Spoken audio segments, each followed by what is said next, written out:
The call at 2:03 a.m. I'd been working night shifts for most of my adult life, warehouse security, parking lots, occasional event guarding. But the abandoned hotel was different. The place had a pulse. Even before anything happened, the silence inside felt too intentional, too aware of itself.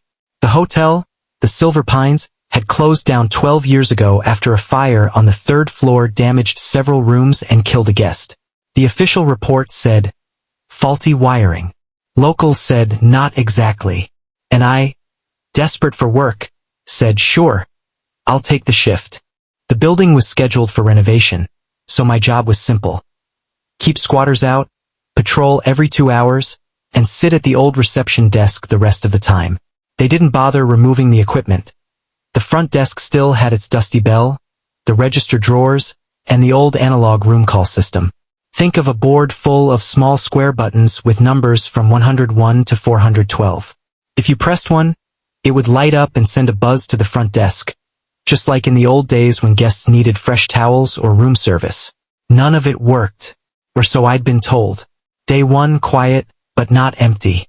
My first shift was uneventful. I explored the place. Dim corridors, peeling wallpaper, the faint smell of wet ash coming from the third floor wing. I didn't go near room 309, the room that burned.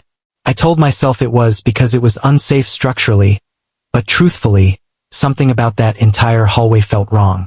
Every step echoed too long. The building creaked like someone was pacing in a room just above me. Cold drafts came and went in places where there shouldn't be any airflow at all. Still, it was a chill night. No noises. No trespassers. No reason to worry. That changed on my second shift. Day 2 to 2:03 a.m. I was sitting at the reception desk, drinking cheap coffee and watching old camera feeds. Half of them static, the other half pitch black, when something lit up the corner of my vision. A button. On the old call board.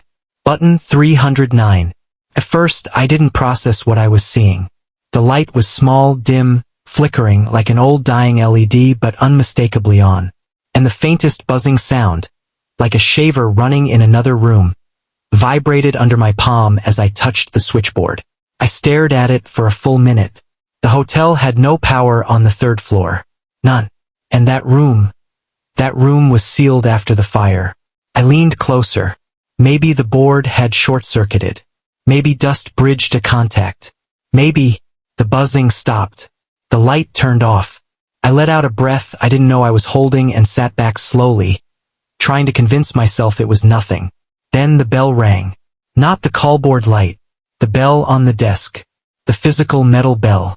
The one you press with your hand. It rang once. Clean, perfect ding. As if someone pressed it gently, right in front of me, while I was looking directly at it. There was no one there. I didn't investigate that night. I wish I had. Maybe things wouldn't have gone as far as they did. Day 3, footsteps. The third night felt different from the moment I stepped inside. The lobby was colder. The shadows in the corners seemed darker. And every sound carried across the building like someone whispering behind my back. I kept imagining the bell ringing again. Luckily, it didn't. But at 1:41 a.m., I heard footsteps on the upper floor. Slow. Even. Pacing. I stared up at the ceiling, trying to map the room above me. I realized with a chill that it was room 207, directly above reception. One step. Pause. Another step. I grabbed my flashlight and walked upstairs. As soon as I reached the hallway, the footsteps stopped. The silence was dense.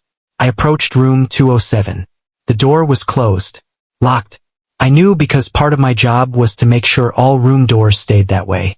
But someone was inside. I whispered, "Security. Anyone in there?" Silence. Then something pressed against the other side of the door. Not forcefully, not violently. It was more like someone leaning their forehead against it. I heard breathing. Slow. Uneven. Almost wet. I stepped back instinctively. The breathing stopped. I checked every other room in the hallway. All empty. All untouched.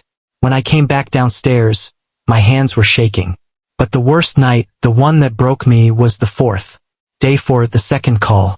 I shouldn't have come back. But I'm the kind of guy who convinces himself he imagined things. That I misheard. Misread. That exhaustion plays tricks. That old buildings settle. That ghosts don't exist. At 2:03 a.m., like clockwork, it happened again. Button 309 lit up. Buzzing.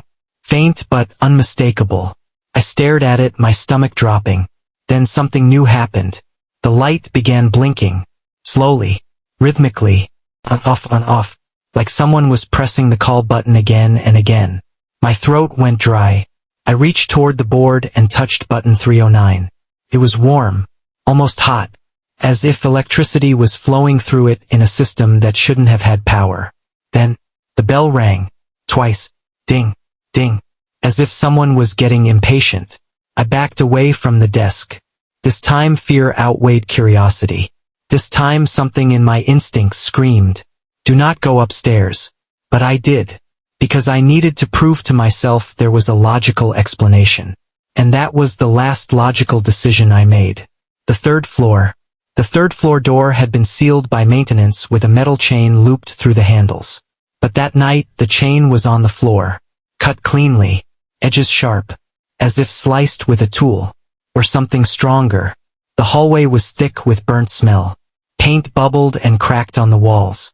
Char marks crawled up the ceiling like dark fingers. I walked in slowly, every instinct in my body telling me to turn back. My flashlight flickered as I passed rooms 301, 303, 305. When I reached 309, my light died completely. I smacked it with my hand. Nothing. Behind the door I heard shuffling. Slow. Dragging. Like someone trying to move but their limbs weren't working quite right. Something brushed against the inside of the door. Something that sounded like fingertips. Then a low, hoarse exhale. Not quite human. Not quite animal.